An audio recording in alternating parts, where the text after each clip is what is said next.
हरे कृष्णा। आप सबका स्वागत है भाद्रपद मास के इस कथा श्रृंखला में। हमें आशा है कि आप सभी भाद्रपद मास की इन सुंदर कथाओं का प्रतिदिन श्रवण करते होंगे। शुरुआत से लेकर अंत तक की सभी कथाओं को ध्यान पूर्वक सुनते होंगे और इससे आध्यात्मिक लाभ भी प्राप्त करते होंगे। इसी आशा के साथ चलिए आज के इस विशेष भाद्रपद मास कथा का श्रवण करते हैं, जिसमें आज ऋषि पुलस्त्य विशेष रूप से हमें पुष्कर क्षेत्र में ब्रह्मा जी द्वारा किए गए यज्ञ की कथा सुनाएंगे। तो चलिए आज की भाद्रपद मास कथा आरंभ करते हैं। भीष्म देव ने कहा, हे ब्रह्मन, आपके मुख से मैंने ये सारे प्रसंग सुने।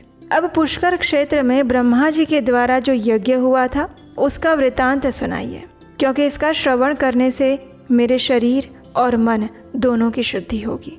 तब ऋषि पुलस्त्य जी ने कहा, हे राजन, ब्रह्मा जी पुष्कर क्षेत्र में जब यज्ञ कर रहे थे उस समय जो हुआ वो मैं तुम्हें बताता हूँ। ब्रह्मा जी का यज्ञ आदिकृत युग में आरंभ हुआ था। उस समय मरीचि, अंगिरा, पुलस्त्य यानी मैं, पुलह, क्रतु और प्रजापति दक्ष ने ब्रह्मा जी के पास जाकर उनके चरणों में मस्तक झुकाया। धाता, अर्यमा, सविता, वरुण, अंश, भग, इंद्र, विवस्वान, पूषा, त्वष्टा, मित्र और पर्जन्य, ये 12 आदित्य भी वहां पर उपस्थित थे। जाज्वल्यमान तेज से प्रकाशित हो रहे थे। इन देवेश्वरों ने भी पितामह को प्रणाम किया।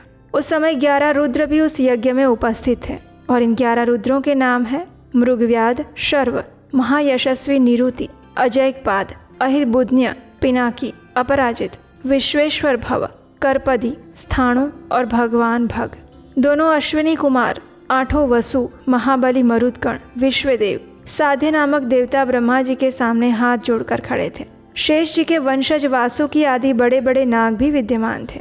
ताक्षर्य, अरिष्टनेमी, महाबली गरुड़, वारुणी, आरुणी, ये सभी विंता कुमार भी थे। लोकपालक भगवान श्री नारायण ने स्वयं वहां पदार्पण किया था और समस्त महर्षियों के साथ उन्होंने ब्रह्मा जी से कहा, हे जगतपते, तुम्हारे द्वारा ही इस संपूर्ण संसार का विस्तार हुआ है। आपने इसकी सृष्टि की है, इसलिए आप सभी लोगों के ईश्वर हैं। अब आगे क्या करने की इच्छा रखते हो?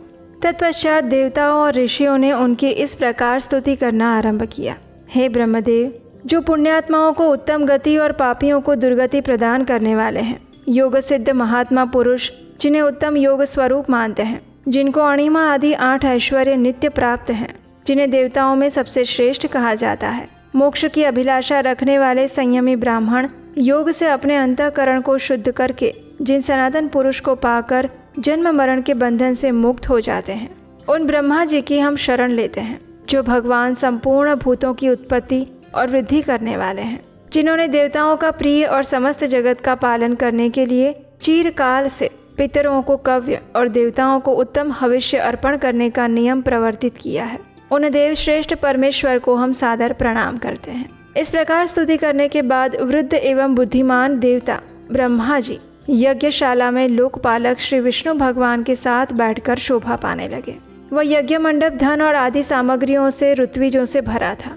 स्वयं भगवान विष्णु उसकी रक्षा कर रहे थे। दैत्य और दानवों के सेनापति और राक्षसों के समुदाय भी वहां उपस्थित थे। यज्ञ विद्या, वेद विद्या, पद और क्रम का ज्ञान रखने वाले महर्षियों के वेद घोष से सारी सभा गूंज रही थी। इतिहास और पुराणों के ज्ञाता, नाना प्रकार के विज्ञान को जानते हुए भी मौन रहने वाले, संयमी और उत्तम व्रतों का पालन करने वाले विद्वानों ने वहां उपस्थित होकर जप और होम में लगे हुए मुख्य ब्राह्मणों को देखा। देवताओं और असुरों के गुरु लोक पितामह ब्रह्मा जी उस यज्ञ भूमि में विराजमान थे। सुर और असुर दोनों ही उनकी सेवा में खड़े हुए थे। प्रजापति गण, दक्ष, वशिष्ठ, पुलह, मरीचि, अंगिरा, भृगु, अत्रि, गौतम और नारद, ये सभी लोग वहां पर ब्रह्मा जी की उपासना कर रहे थे। आकाश, वायु, तेज, जल, पृथ्वी, शब्द, स्पर्श, रूप, रस, गंध, ऋग्वेद, यजुर्वेद, सामवेद, अथर्ववेद, व्याकरण, छंद शास्त्र, निरुक्त, कल्प, शिक्षा, आयुर्वेद, धनुर्वेद, मीमांसा, गणित, गज विद्या, अश्वविद्या और इतिहास, इन सभी अंग उपांगों से विभूषित संपूर्ण वेद भी मूर्तिमान बनकर ओमकार युक्त ब्रह्मा जी की उपासना करते थे। दुर्गम कष्ट से तारने वाली गायत्री, समस्त वेद शास्त्र, यम, नियम, संपूर्ण अक्षर, नय, क्रतु, संकल्प, प्राण, अर्थ, काम, हर्ष, शुक्र, बृहस्पति, संवर्त, बुध, शनैश्चर, राहु, समस्त ग्रह, मरुदगण, विश्वकर्मा, पितृगण, सूर्य और चंद्रमा, ये सभी अपना अपना देह धारण करके वहाँ पर उपस्थित थे। इनके अलावा अन्य अन्य श्रेष्ठ देवियाँ भी वहाँ पर विराजमान थी, जैसे कि ह्री, कीर्ति, द्युति, प्रभा, ध्रुति, क्षमा, भूति, नीति, विद्या, मति, श्रुति, स्मृति, कांति, शांति, पुष्टि, क्रिया इत्यादि। नृत्य और गायन में कुशल सभी अप्सराएं, संपूर्ण देव माताएं भी ब्रह्मा जी की सेवा में उपस्थित थीं। अनेक दानव भी वहाँ पर थे। तब दानवों ने ब्रह्मा जी से कहा, हे भगवान, आपने ही हम लोगों की सृष्टि की है, हमें तीनों लोकों का राज्य दिया है और देवताओं से अधिक बलवान बनाया है। आपके इस यज्ञ में हम लोग कौन सा कार्य करें? हम स्वयं ही कर्तव्य का निर्णय करने में समर्थ हैं। अदिति के गर्भ से उत्पन्न हुए इन बेचारे देवताओं से क्या ही काम होगा? ये तो सदा हमारे द्वारा मारे जाते रहे हैं और अपमानित होते रहते हैं। फिर भी आप तो हम सबके पितामह हैं ना, इसलिए देवताओं को भी साथ लेकर यज्ञ पूर्ण कर लीजिए। यज्ञ समाप्त होने के बाद राज्य लक्ष्मी के बारे में हमारा देवताओं के साथ फिर से संघर्ष होगा, विरोध होगा और उसमें कोई संशय नहीं है। लेकिन इस समय हम चुपचाप इस यज्ञ को अवश्य देखेंगे। इस समय हम देवताओं के साथ कोई युद्ध नहीं करेंगे। दानवों के इस प्रकार गर्वयुक्त वचन सुनकर इंद्र सहित भगवान विष्णु ने भगवान शिव से कहा, हे महादेव, पितामह ब्रह्मा जी के यज्ञ में प्रधान दानव आए हैं। ब्रह्मा जी ने इनको भी इस यज्ञ में आमंत्रित किया है। ये सभी लोग इसमें विघ्न डालने का प्रयत्न कर रहे हैं, लेकिन जब तक यज्ञ समाप्त ना हो जाए तब तक हमें इन सबको क्षमा करना चाहिए।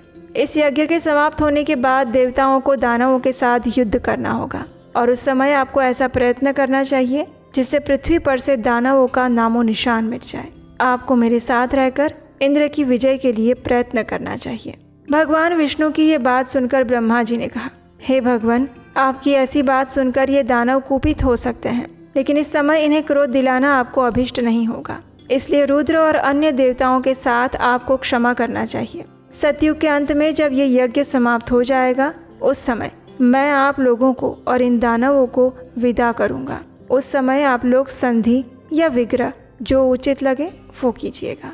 इतना कहकर ब्रह्मा जी ने दानवों से कहा, हे दानवगण, तुम्हें देवताओं के साथ किसी प्रकार का विरोध नहीं करना चाहिए। इस समय तुम सभी लोग परस्पर मित्र भाव से रहो और मेरा कार्य संपन्न करो। तब दानवों ने कहा, पितामह, आपके प्रत्येक आदेश का हम पालन करेंगे। देवता हमारे छोटे भाई हैं, इसलिए उन्हें हमारी ओर से कोई भय नहीं रहेगा। दानवों की ऐसी बात सुनकर ब्रह्मा जी को संतोष हुआ। उसके कुछ ही समय बाद ऋषियों का एक समुदाय वहां पर आ पहुंचा और फिर क्या हुआ वो हम सुनेंगे इसी भाद्रपद मास कथा श्रृंखला की अगली कड़ी में, कल प्रातःकाल आपके अपने चैनल उपदेशाष्टकम पर। हरे कृष्ण।